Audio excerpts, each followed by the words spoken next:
Hello, I'm Darin Rowell, and today we're going to talk about E for empathy. This is the fourth letter in the Trust CARES model. And if you remember, CARES is an acronym for 5 core dimensions of trust.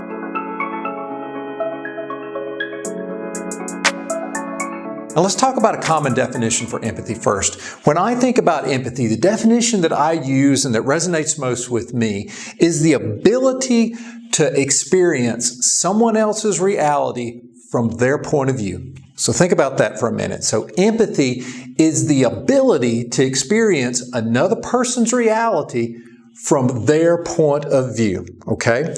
And I want to give you a good example that I learned early in my career that really stuck with me. So about, almost 20 years ago now, we were in a meeting. It was when I was still in management consulting, and we were in a meeting, and it was myself and 2 other guys.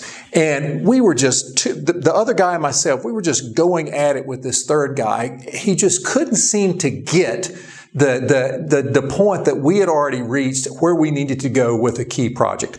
And, for me, I was young, arrogant, and absolutely convinced that I was right. And I was beginning to have thoughts about, okay, what's the deal with this guy? We'll call him Carlos. I thought Carlos was a smart guy, but obviously he's not getting it, right? And I was getting more and more frustrated.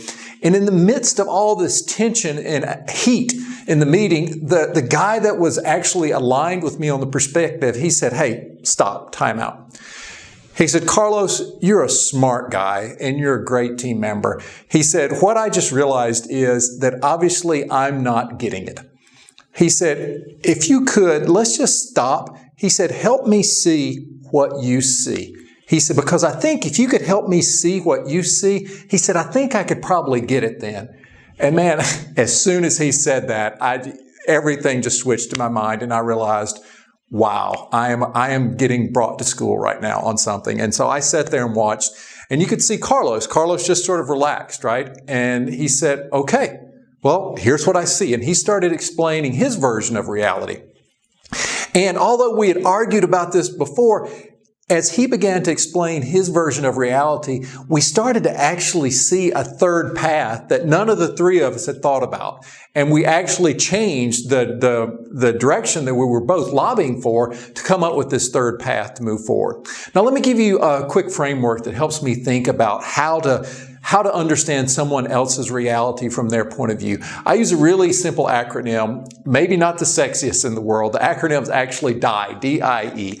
But it gets at what's the data that the other person sees, right? What is it that they see that we don't see? What's the data? I is for interpretation. So whatever that data is that they see, how are they interpreting that data? What sense are they making of it?